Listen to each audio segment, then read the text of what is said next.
भोपाल के बैरसिया रोड स्थित जनता नगर में मां शीतला माता मंदिर प्रांगण में चल रही श्रीमद् भागवत कथा के प्रथम दिवस पर कथावाचक पंडित सुशील महाराज ने श्रोताओं को एक आध्यात्मिक और तथार्थपूर्ण अनुभव कराया। उन्होंने धुंधकारी और गोकर्ण की कथा के माध्यम से श्रोताओं को आत्मचिंतन और आत्मशोध की गहराइयों में ले जाते हुए बताया कि श्रीमद् भागवत कथाएं केवल पौराणिक प्रसंग नहीं बल्कि हर मनुष्य के अंतर्मन में घटने वाली घटनाओं का प्रतीकात्मक रूप है। वहीं श्रीमद् भागवत कथा से पूर्व एक भव्य कलश यात्रा निकाली गई। विभिन्न जगहों पर कलश यात्रा का पुष्प वर्षा से स्वागत हुआ। करौंद के जनता नगर में संगीतमय श्रीमद् भागवत कथा का आयोजन किया जा रहा है। प्रथम दिवस पर कथावाचक पंडित सुशील महाराज ने श्रोताओं को एक आध्यात्मिक और तथार्थपूर्ण अनुभव कराया। महाराज ने कहा कि हर मनुष्य के भीतर एक धुंधकारी रूपी मन, एक गोकर्ण रूपी विवेक, एक धुंधली रूपी बुद्धि और एक कुबुद्धि रूपी विकृत बुद्धि मौजूद होती है। श्रीमद् भागवत के पात्र आत्मदेव ब्राह्मण को उन्होंने आत्मा का प्रतीक बताया। कथा के एक अन्य पात्र गाय को कर्म का स्वरूप बताया, जो यह दर्शाता है कि व्यक्ति जैसा कर्म करता है वैसा ही फल उसे प्राप्त होता है। श्रीमद् भागवत कथा से पूर्व एक भव्य कलश यात्रा निकाली गई। इस धार्मिक यात्रा में बड़ी संख्या में श्रद्धालुओं ने भाग लिया।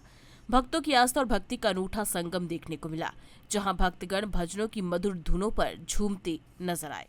यहाँ जनता नगर कॉलोनी फेस 1 माँ शीतला माता के मंदिर पर आज से श्रीमद् भागवत कथा का शुभारंभ किया जा रहा है और इसके लिए यहाँ का कथावाचक मुझे नियुक्त किया गया है।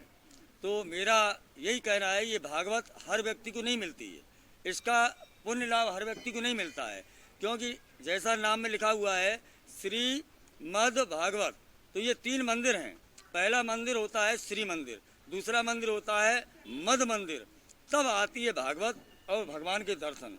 तो श्री का मतलब माया, यानी कि व्यक्ति जब घर से आया, बोले कथा सुनने जाएंगे, अब पांडाल तक तो आ गया, लेकिन मोह माया में उलझ गया, मेरी गैया भूखी होगी, मेरे घर में रोटी नहीं बनी होगी, और वो यहाँ से वापस हो जाता है। यानी श्री मंदिर से ही वो व्यक्ति वापस चला जाता है।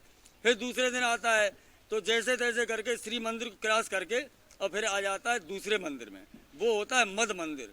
अरे ये तो वही भागवत है, हमने अभी सुनी थी, अरे हम क्यों जाएं बाहर।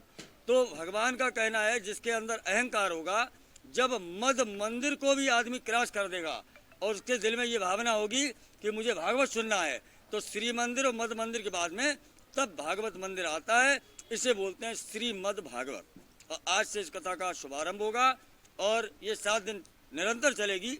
हमें बहुत हर्ष है पूरे टीम को और पूरे जनता नगर वासियों को, पूरे देशवासियों को, कि यहाँ से कलश यात्रा प्रारंभ होकर मंदिर प्रांगण से और होंडा शोरूम से होते हुए, हनुमान मंदिर होते हुए और आधार हॉस्पिटल से सुपर स्टेट होते हुए और मंदिर पर विराम करेगी।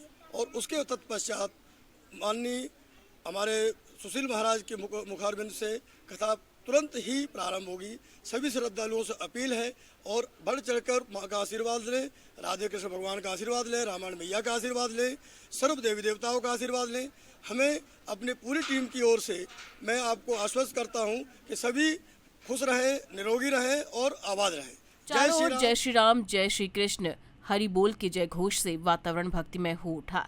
इस शोभा यात्रा की विशेष आकर्षण रही महिलाएं, जिन्होंने सर पर कलश धारण कर पूरे मार्ग को पवित्रता और गरिमा से भर दिया। रंग बिरंगे वस्त्रों में सजी हुई महिलाओं ने परंपरागत कलश यात्रा को पूरी श्रद्धा और सम्मान के साथ निभाया। EMT news Bhopal.